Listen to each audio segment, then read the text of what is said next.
വീണ്ടും മിസൈൽ പരീക്ഷണം നടത്തി പാകിസ്ഥാൻ. ഇന്ത്യയുമായുള്ള സംഘർഷം രൂക്ഷമായിരിക്കെ 120 കിലോമീറ്റർ ദൂരപരിധിയുള്ള മിസൈലാണ് പരീക്ഷിച്ചത്. പഹൽഗാം ഭീകരാക്രമണത്തിൽ ഇന്ത്യയുടെ തിരിച്ചടി ഭയന്നിരിക്കെ രണ്ടാം തവണയാണ് പാകിസ്ഥാൻ പരീക്ഷണം നടത്തുന്നത്. പാകിസ്ഥാനിലേക്കുള്ള വെള്ളമൊഴുക്ക് കുറയ്ക്കാൻ കർശന നടപടികളുമായി കേന്ദ്ര സർക്കാർ. ജലമൊഴുക്ക് തടയുന്നത് പരിശോധിക്കാൻ എഞ്ചിനീയർമാരുടെ 50-അംഗ സംഘത്തെ കാശ്മീരിലേക്ക് അയച്ചു. കാശ്മീരിൽ പുതിയ 2 ജലവൈദ്യുത പദ്ധതികളുടെ പ്രവർത്തനങ്ങളും ഇന്ത്യ ആരംഭിച്ചു. പത്തനംതിട്ടയിൽ നീറ്റ് പരീക്ഷയ്ക്കായി വ്യാജ ഹാൾ ടിക്കറ്റ് തയ്യാറാക്കി നൽകിയ സംഭവത്തിൽ കൂടുതൽ വിവരങ്ങൾ പുറത്ത്. അപേക്ഷിക്കാൻ മറന്നതിനെ തുടർന്നാണ് വ്യാജ ഹാൾ ടിക്കറ്റ് തയ്യാറാക്കി വിദ്യാർത്ഥിക്ക് നൽകിയത്. അപേക്ഷിക്കാൻ വിദ്യാർത്ഥിയുടെ അമ്മ പണം നൽകിയതായി പ്രതി ഗ്രീഷ്മ പോലീസിനോട് പറഞ്ഞു.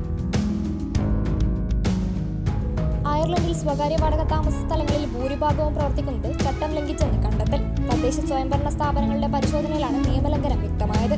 കുറ്റക്കാർക്കെതിരെ നിയമ നടപടികൾ ആരംഭിച്ചു.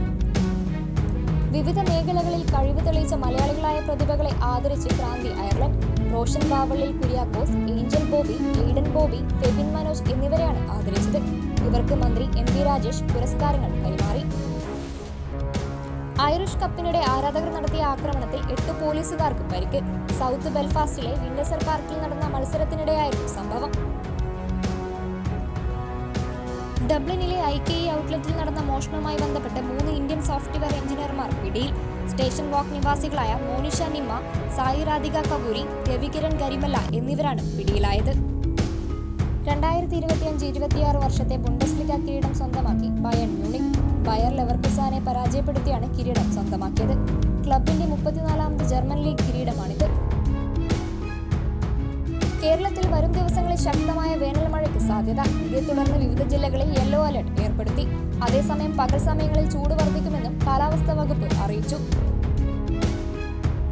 അയർലൻഡിൽ വരണ്ട കാലാവസ്ഥ തുടരുന്നു. വരും ദിവസങ്ങളിൽ പകൽ സമയങ്ങളിൽ ചൂട് വർദ്ധിക്കുമെന്നാണ് മെറ്റ് വ്യക്തമാക്കുന്നത്.